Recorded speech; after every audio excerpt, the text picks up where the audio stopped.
Praise the Lord. ஆண்டவராய் இயேசுவின் நாமத்திலே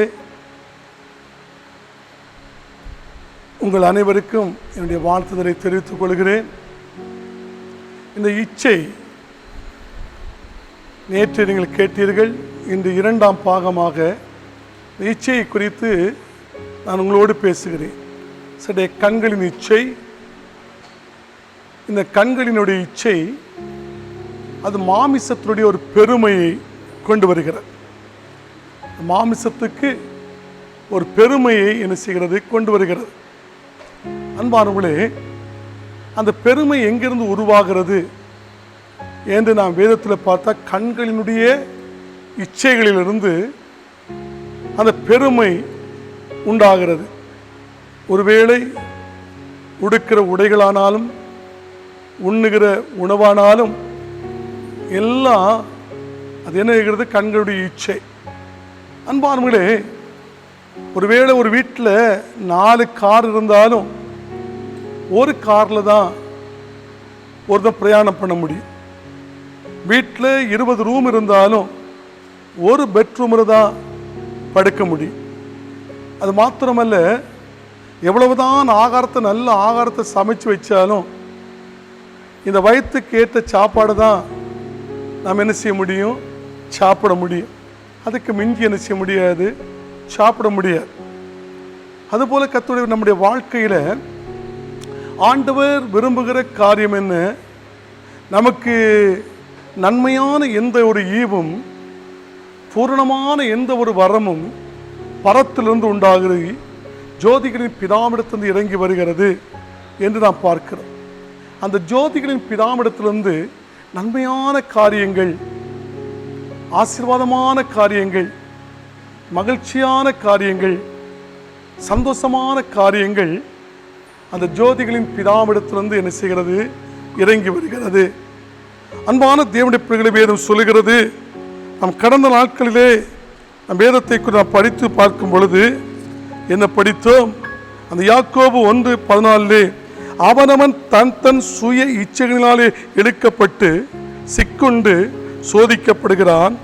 பின்பு இச்சையானது கற்பம் தரித்து அது பாவத்தை பிறக்கும். பாவம் பூரணமாகும் பொழுது மரணத்தை அது பிறப்பிக்கிறதுன்னு சொல்லி நான் கர்த்தருடைய வார்த்தையை நேற்று உங்களிடத்தில் ஆரம்பித்தேன்.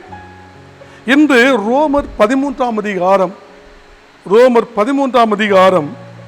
அந்த 13ஆம் அதிகாரத்திலே 12ஆம் வசனம், 13ஆம் வசனம், 14ஆம் வசனத்திலே சொல்லுகிறது. என்ன சொல்லுகிறது, படியுங்கள். இரவு சென்று போய்விட்டது, பகலும் ரொம்ப சமீபமாயிருக்கிறது. பாருங்கள், என்னங்க, இரவு சென்று போய்விட்டது, பகலும் ரொம்ப சமீபமாயிருக்கிறது. அதாவது பகல் ரொம்ப சமீபமாயிருக்குன்னு சொன்னா கர்த்தருடைய வருகை ரொம்ப சமீபமாயிருக்குது. இரவு சென்று போயிட்டு பகல் ரொம்ப சமீபமாயிருக்குது கர்த்தருடைய வருகை. ஆகையால் அந்தகாரத்தின் கிரியைகளை நாம் தள்ளிவிட்டு, ஆண்டவர் சொல்லுகிறார், ஆகையால் அந்தகாரத்துடைய கிரியைகளை நாம் தள்ளிவிட்டு, அதாவது ஆண்டவருக்கு பிரியமில்லாத இந்த இச்சை, கண்களுடைய இச்சை, ஆண்டவருக்கு பிரியமில்லாத காரியத்தை இச்சிக்கிற அந்தகாரத்துடைய கிரியைகளை நாம் தள்ளிவிட்டு ஒளியின் ஆயுதங்களை நாம் தரித்துக் கொள்ள கடவோம். அதாவது ஒரு புதிய மனுஷனை, இந்த புதிய இருதயத்தை தரித்துக் கொள்ள கடவோம் என்று கர்த்தர் சொல்லுகிறார். அன்பானவர்களே, நம்முடைய அருமை இரட்சகராகிய ஆண்டவர் அந்த காலத்துடைய கிரியைகளை நாம் தள்ளிவிட வேண்டும். இந்த இச்சைகளை தள்ளிவிட்டு ஒளியின் ஆயுதங்களை நம்முடைய ஜீவியத்திலே நாம் தரித்துக்கொள்ள வேண்டும். இதை ஆண்டவர் நம்மிடத்தில் என்ன செய்கிறார், விரும்புகிறார்.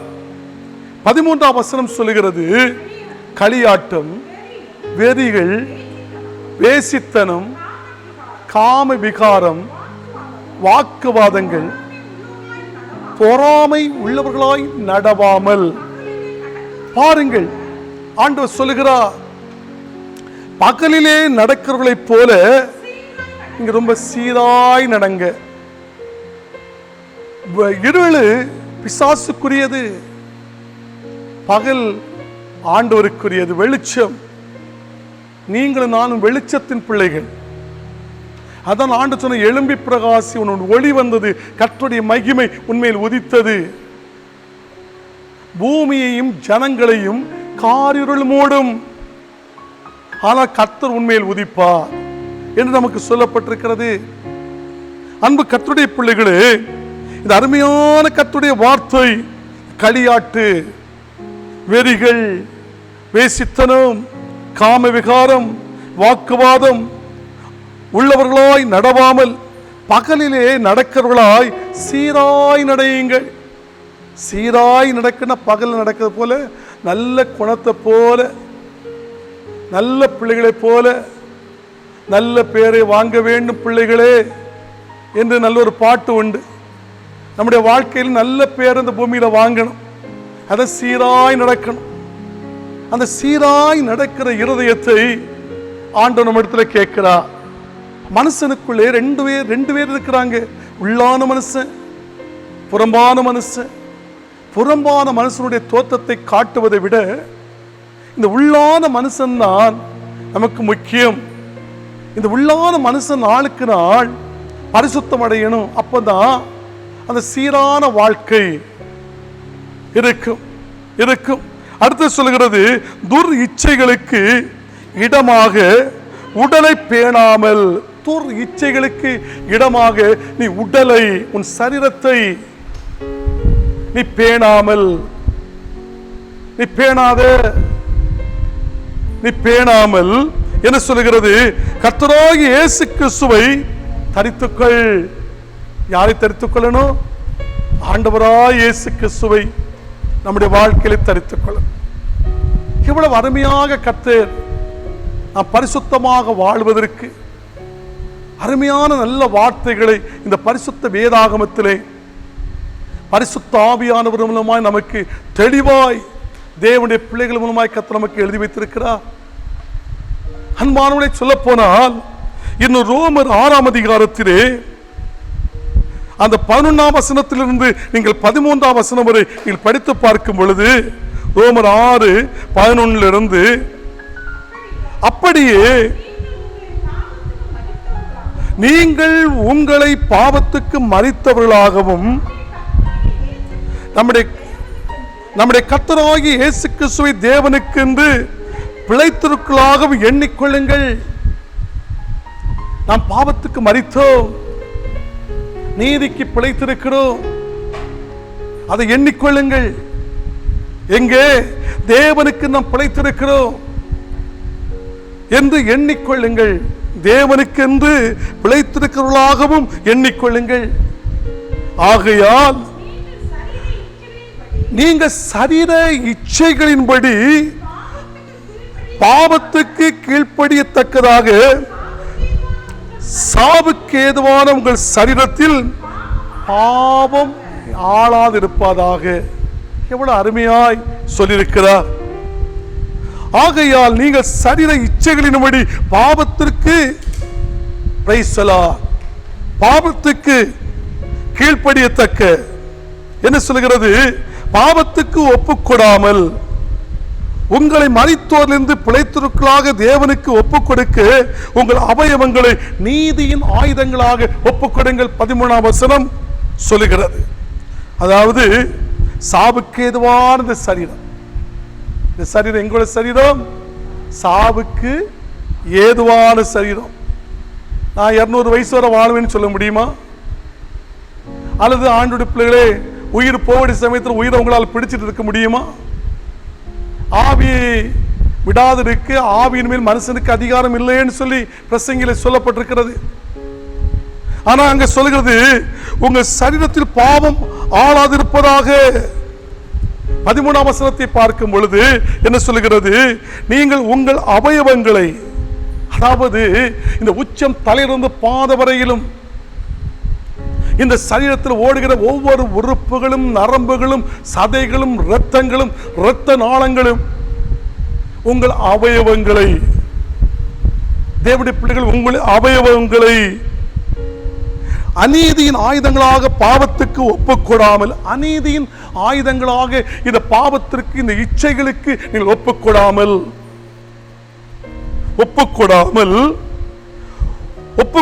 உங்களை மரித்தோரிலிருந்து பிழைத்திருக்கிறவர்களாகவும் தேவனுக்கு ஒப்புக் கொடுத்து உங்கள் அவயவங்களை நீதிக்குரிய ஆயுதங்களாக தேவனுக்கு ஒப்புக் கொடுங்கள். நீதிக்குரிய ஆயுதங்களாக தேவனுக்கு ஒப்புக் கொடுங்கள் என்று நமக்கு சொல்லப்பட்டிருக்கிறது. அன்பான தேவ பிள்ளைகளே, நீதி நம்முடைய வாழ்க்கையிலே ஆளுகை செய்ய வேண்டும். பாவம் அல்ல, பரிசுத்தம் நம்முடைய வாழ்க்கையில் ஆளுகை செய்ய வேண்டும். நம்முடைய ஜீவியத்திலே சிந்தனை, செயல்பாடு எல்லாம் தேவனுக்கு பிரியமாயிருக்கணும். அது ஆண்டவர் நம்முடைய வாழ்க்கையில அவர் விரும்புகிறார். தேவனுடைய பிள்ளைகளே, அந்த பாவம் ஆளுகை செய்யாதபடி இருக்க வேண்டும் என்று கர்த்தருடைய வார்த்தை இருக்கிறது.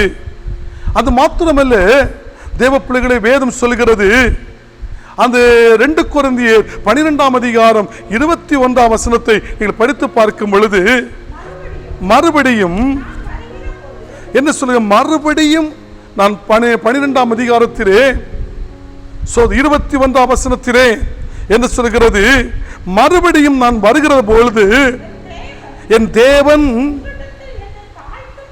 உங்களிடத்தில் என்னை தாழ்த்தும்படிக்கு முன் பாவம் செய்தவர்களாகிய அநேகர் தாங்கள் நடப்பித்த அசுத்தத்தையும் வேசித்தனத்தையும் காமவிகாரத்தையும் விட்டு மனம் திரும்பாமல் இருக்கிறதை குறித்து நான் துக்கப்பட வேண்டியதாக இருக்குமோ என்று பயந்திருக்கிறேன். பவுலுக்குள் ஒரு பயம் இருந்தது. மரண பயம் அல்ல. அவனுடைய பயம் என்ன பயம் தெரியுமா? நான் இந்த ஜனங்களுக்குள் பரிசுத்தத்திற்கு ஏற்ற கர்த்தருடைய வார்த்தையை கொடுக்கிறேன். இவங்க மனம் திரும்பாதபடி அது மறுபடியும் அந்த பாவத்துக்கு அடிமையாகி விடுவார்களோ, இருளின் பிள்ளைகளாக மாறி விடுவார்களோ என்று ஒரு பயம் எனக்குள் என்ன செய்கிறது இருக்கிறது. அன்பு கர்த்தருடைய பிள்ளைகளே, அதனாலே கர்த்தர் நம்மிடத்தில் விரும்புகிற அந்த காரியம் என்ன? கலாத்தியர் 5ஆம் அதிகாரம் அந்த 13ஆம் வசனத்தை நீங்கள் படித்து பார்க்கும் பொழுது என்ன சொல்கிறது? சகோதரரே, பாருங்கள், நீங்க சுயாதீனத்திற்கு அழைக்கப்பட்டீர்கள். என்ன சொல்கிறது? நீங்க சுயாதீனத்திற்கு அழைக்கப்பட்டீர்கள். இந்த சுயாதீனத்தை நீங்கள் மாமிசத்துக்கு ஏதுவான அனுசரியாமல் அன்பினாலே ஒருவருக்கொருவர் ஊழிய செய்யுங்கள். என்ன செய்யுங்கள்? ஒருவருக்கொருவர். நீங்க சுயாதீனத்திற்கு அழைக்கப்பட்டீர்கள், சுகமாய் வாழ்வதற்கு அழைக்கப்பட்டீர்கள். இந்த சுயாதீனத்தை நீங்கள் மாமிசத்துக்கு ஏதுவாக அனுசரியாமல், இந்த இச்சைக்கு ஏதுவாக நீங்கள் அனுசரியாமல் அன்பிலே ஒருவருக்கொருவர் ஊழியம் செய்யுங்கள். நேராய்ப்பா, ஆண்டவருடைய சமூகத்திலே நீ நேராய்ப்பா என்று சொல்லப்பட்டிருக்கிறது. அதை நாம் தொடர்ந்து பார்க்கும் பொழுது, உன்னிடத்தில் அன்பான தேவ பிள்ளைகளே, இது அருமையான வசனம். என்ன சொல்கிறது? உன்னிடத்தில் இந்த அன்பு கூறுகிறது போல பிறரிடத்திலும் அன்பு கூறுவாயாக என்கிற இந்த ஒரே வார்த்தையினாலே நியாயப்பிரமாணம் முழுவதும் நிறைவேறும். கைகளை உயர்த்தி ஒரு அலைச்சல் அல்லேலூயா, ஒரு அலைச்சல் அல்லேலூயா. அதுதான் தேவப்பிள்ளை வேதம் சொல்கிறது. நீங்கள் ஒருவரை ஒருவர் கடிந்து பட்சிப்பீர்களானால் அழிவீர்கள். அப்படியே ஒருவருக்கொருவர் அழிக்கப்படாதபடிக்கு எச்சரிக்கையாயிருங்கள்.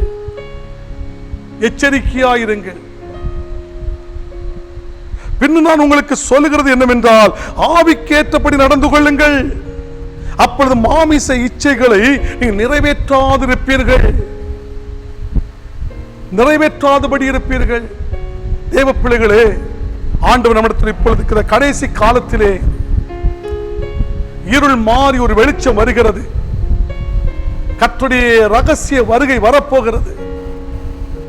அந்த ரகசிய வருகையிலே எடுத்துக்கொள்வதற்கு பரிசுத்தம்தான், உண்மைதான், நீதிதான், கர்த்தருக்கு பயப்படுகிற பயம்தான் உன்னை மேலே கொண்டு சேர்க்கமே தவிர பாவம் ஒரு நாள் உன்னை மேலே கொண்டு சேர்ப்பது இல்லை. ஆனால் நான் உங்களுக்கு சொல்லுகிறது என்னவென்றால், ஆவிக்கு ஏற்றபடி நடந்து கொள்ளுங்கள், பரிசுத்தத்துக்கு ஏற்றபடி நடந்து கொள்ளுங்கள், உண்மைக்கு ஏற்றபடி நடந்து கொள்ளுங்கள். அதாவது நடந்து கொள்ளுங்கள், அப்பொழுது மாமிச இச்சைகளை நீங்கள் நிறைவேற்றாதபடி இருப்பீர்கள். இது மாமிசத்துடைய இச்சை, இந்த கண்களினுடைய இச்சை. இது மாமிசத்துடைய பெருமை, இச்சை பெருமையை கொண்டு வருகிறது. என் வேதம் சொல்கிறது, மாமிசம் ஆவிக்கும் விரோதமாகவும் ஆவி மாமிசத்துக்கு விரோதமாகவும் இச்சிக்கிறது. அந்த கலாத்தியர் அந்த 5ஆம் அதிகாரம் 17ஆம் வசனத்திலே மாமிசம் ஆவிக்கு விரோதமாகவும் ஆவி மாமிசத்துக்கு விரோதமாக இச்சிக்கிறது. பாருங்கள் எவ்வளவு அருமையாக அப்போஸ்தலனாகிய பவுல் இந்த கலாத்தியருக்கு எழுதின நிருபத்திலே சொல்லுகிறார். இந்த மாமிசம் ஆவிக்கு விரோதமாக என்ன செய்கிறது? ஆவிக்கு விரோதமாக என்ன செய்கிறது? ஆவி மாமிசத்துக்கு விரோதமாக இச்சிக்கிறது. நீங்க செய்ய வேண்டும் என்கிறவைகளை செய்யாதபடிக்கு இவைகளை ஒன்றுக்கு ஒன்று விரோதமாய் செயல்படுகிறது. ஏன்? இந்த கண்ணுடைய இச்சை. நீ நல்லாதான் வாழணும், நல்லாதான் இருக்கணும்னு நீ விரும்புகிறீங்க. ஆனா இங்க சொல்லுகிறது, இந்த மாமிச ஆவிக்கு விரோதமாகவும் இந்த ஆவி மாமிசத்துக்கு விரோதமாகவும் அனுதினம் ஒரு போராட்டம் இருக்குதே, இந்த போராடிட்டு இருக்குதே. ஆனா சொல்லுகிறது, ஆவியினால் நடத்தப்படுவீர்களானால் நீங்கள், வேதம் சொல்லுகிறது, இந்த ஆவியினால் நீங்கள் நடத்தப்படுவீர்களானால் போது வேண்டாம். ஆண்டுடைய சமூகத்திலே இது ஆவியினால் நடத்தப்படுவீர்களானால் அது நம்முடைய வாழ்க்கையில நம்முடைய கண்கள் எதையுமே இச்சிப்பது இல்லை. இந்த கண்கள் நேராய் பார்க்கும் இச்சை. ஒரு பொருளை பார்த்த உடனே அதை வாங்க வேண்டும் என்ற இச்சை, ஒருவேளை அதை எடுக்க வேண்டும் என்ற இச்சை. இப்படிப்பட்ட இச்சைகள் தேசத்தில் பெருகி இருக்கிறது. அன்பான கர்த்தருடைய பிள்ளைகளே, வேதம் நமக்கு தெளிவாக சொல்கிறது. ஆண்டவருடைய சமூகத்திலே எபேசியர் 4ஆம் அதிகாரம், எபேசியர் 4ஆம் அதிகாரத்திலே 17ஆம் வசனம் என்ன சொல்கிறது? 17ஆம் வசனத்திலே, ஆதலால் கர்த்தருக்குள் நான் உங்களுக்கு சாட்சியாக சொல்லி எச்சரிக்கிறது என்னவென்றால், படியுங்கள், மற்ற புறஜாதிகள் வீணான சிந்தனைகளாலே நடக்கிறது போல நீங்களும் வீணான சிந்தனைகளாலே நடக்க வேண்டாம், வீணான இச்சைகளினால் நடக்க வேண்டாம். வேதம் சொல்கிறது நடக்காமல். அடுத்தது படிப்போம், அந்த தொடர்ந்து படிக்கலாம்.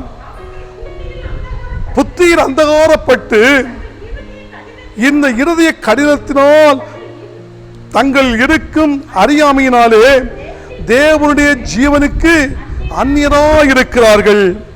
உணர்வில்லாதவர்களாய் சகலவிதமான அசுத்தங்களையும் ஆவலோடு நடப்பிக்கும்படிக்கு காம விகாரத்திற்கு ஒப்பு கொடுத்திருக்கிறார்கள். காம விகாரத்துக்கு ஒப்பு கொடுத்திருக்கிறார்கள். இவ்விதமாய் தேவனுடைய பிள்ளைகளே கிறிஸ்துவை கற்றுக்கொள்ளவில்லை.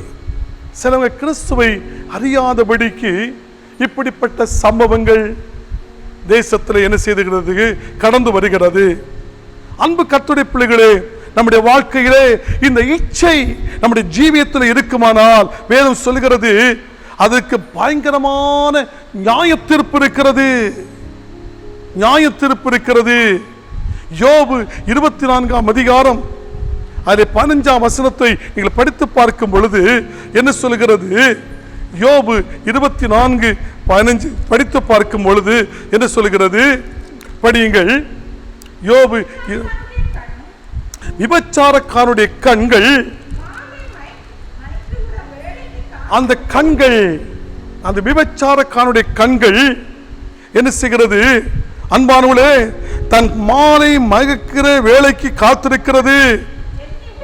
என்னை ஒரு கண்ணு காண மாட்டாதென்றும் மூடிக்கொள்கிறான். அது பகலில் அடையாளம் பார்த்த வீடுகளை இருட்டிலே கண்ணமிடுகிறான். வெளிச்சத்தை அறியார்கள்.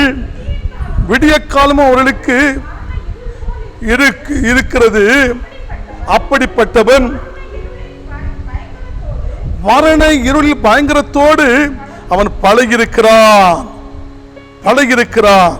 தேவனுடைய பிள்ளைகளே, வறட்சியும் உஷ்ணமும் உறைந்த மழையும் பட்சிக்கும். அப்படியே பாதாளமானது பாவிகளை பட்சிக்கும் என்று சொல்லப்பட்டிருக்கிறது. பாதாளம் பாவிகளை பட்சிக்கும். 19ஆம் வசனம். அது வறட்சியும் உஷ்ணமும் உறைந்த மழையும் பட்சிக்கும். எங்கே? இந்த இச்சையான பயங்கரத்திற்கு, இச்சையான பார்வைக்கு கடைசியிலே வறட்சியும் உஷ்ணமும் உறைந்த மழையை பட்சிக்கும். அப்படியே பாதாளமானது பாவிகளை என்ன செய்யும்? பட்சிக்கும். நியாய தீர்ப்பு இருக்கிறது. அதனாலே தேவனுடைய பிள்ளைகளே, இந்த இச்சையான பார்வை மத்தேயு 5:28 அந்த இச்சையான பார்வையை உணர்த்தி விடுங்கள். யோசேப்பை போல அவனுடைய வாழ்க்கையிலே கர்த்தருடைய பிள்ளைகளே, ஒருவருக்குள்ள ஒரு இச்சையான பார்வை இருக்கிறது, ஒருவனுக்குள் இச்சையான பார்வை இல்லை. அந்த இச்சையான பார்வை இல்லாதபடியே உள்ளவன் அவனுடைய வஸ்திரத்தை உரிந்துவிட்டு இச்சைக்கு விலகி ஓடுகிறான். ஆதியாக 39ஆம் அதிகாரம் 6-12ஆம் வசனம் வரையிலும் அங்கே படித்து பார்க்கும் பொழுது அந்த இச்சைக்கு விலகி ஓடுகிறான். விலகி ஓடுகிறதை நான் பார்க்க முடிகிறது. அன்பானவர்களே, அந்த இச்சைக்கு விலகி ஓடினுடைய வாழ்க்கை பின் காலம் அவனுக்கு ஒரு பெரிய ஆசீர்வாதம் இருந்தது. பெரிய ஆசீர்வாதம் இருந்தது. எகிப்து தேசத்தை ஆளுகிற ஒரு அதிகாரியாக அவன் மாற்றப்பட்டு விட்டான். அந்த இச்சைக்கு விலகி ஓடினவனுடைய வாழ்க்கையிலே அதுதான் 2 தீமோத்தேயு 2ஆம் அதிகாரம் 22ஆம் வசனம் என்ன சொல்கிறது? 2 தீமோத்தேயு 2:22 நீங்கள் படித்து பார்க்கும் பொழுது என்ன சொல்கிறது? அன்றியும் நீ விலகி ஓடு, சுத்த இருதயத்தோடு கர்த்தரை தொழுது கொள்கிறவர்களுடனே நீதியையும் விசுவாசத்தையும் அன்பையும் சமாதானத்தையும் அடையும்படி நாடு என்று சொல்லப்பட்டிருக்கிறது. அந்த இச்சைகளுக்கு விலகி ஓடு, அதை பிடுங்கி எரியுங்கள், தரித்து போடுங்கள். சோதனைக்காரனான நபர்களை இடம் கொடாதே, அப்படிப்பட்ட இடத்துக்கு இடம் கொடாதே என்று சொல்லப்பட்டிருக்கிறது. நீ சோம்பேறித்தனமாக இருக்காதே, உங்கள் தவறுகளை நேர்மையாய் அறிக்கையிடுங்கள். உங்கள் தவறுகளை நேர்மையாக என்ன செய்யுங்கள்? அறிக்கையிடுங்கள். அன்பானவர்களே, உங்களுடைய பழைய மனிதனை மன்னித்து போனதாக எண்ணி உங்கள் அவயவங்களை நீதிக்கு என்ன செய்யுங்கள்? ஒப்புக்கொடுங்கள். நீதிக்கு என்ன செய்யுங்கள்? ஒப்புக்கொடுங்கள் என்று கர்த்தர் சொல்கிறார். கிறிஸ்துவிடமிருந்து அவருடைய பரிசுத்தத்தை நீங்கள் கற்றுக்கொள்ளுங்கள். கிறிஸ்துவிடமிருந்து அவருடைய பரிசுத்தத்தை நீங்கள் கற்றுக்கொள்ளுங்கள். தேவனுடைய பிள்ளைகளே, ஆண்டவருடைய வார்த்தை சொல்கிறது, அந்த பரிசுத்தத்தை நீங்கள் கற்றுக்கொள்ளுங்கள். அன்பான தேவனுடைய பிள்ளைகளே, இவ்விதமாக ஒரு மனுஷன் ஒரு பாடலை பாடினார். பரிசுத்தமான பரவசமே தரிசிக்க செய்யும் திருமுகமே, பரிசுத்தம் பெற வந்தோ தரிசிக்க செய்யும் திருமுகமே, தரிசிக்க செய்யும் திருமுகமே, பரிசுத்தமான பரவசமே தரிசிக்க செய்யும் திருமுகமே, பரிசுத்தமான பரவசமே தரிசிக்க செய்யும் திருமுகமே பரிசுத்தம் பெற வந்தோம் தரிசிக்க செய்யும் திருமுகமே தரிசிக்க செய்யும் திருமுகமே பரிசுத்தமான பரவசமே. அந்த பக்தன் பாடுகிறார், விரும்பாத பாவம், வேண்டாத சிந்தனைகள் துரும்பாக நுழைந்து அது இரும்பாக மாற்றிவிடுகிறது, இரும்பாக மாற்றி விடுகிறது. அந்த பாடலுடைய அர்த்தம் சொல்லுகிறது, அருமையானவர்களே, பெரும் கடும் அதாவது இரும்பாக மாறிவிடுகிறது. அரும் பாடுபட்ட இந்த பெரும்பாதையான அந்த பரலோக பயணத்தை அது வீணாக்கி விடுகிறது, பாதியிலே நிறுத்தி விடுகிறது. அன்பானவர்களே, அது தடுத்து நிறுத்தி விடுகிறது. அதுதான் அகத்தினில் வாழும் பாவத்தினால் உந்தன் முக சாயலை மாற்றிவிடுகிறது, முக சாயலை மாற்றிவிடுகிறது. இந்த கண்களுடைய இச்சை முக சாயலை மாற்றிவிடுகிறது. ஜீவனத்துடைய பெருமை முக சாயலை மாற்றிவிடுகிறது.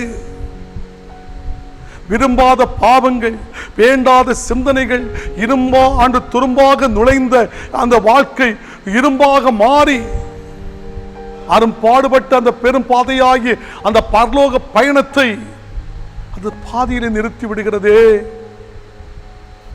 வாழ்க்கை நின்று விடுகிறது.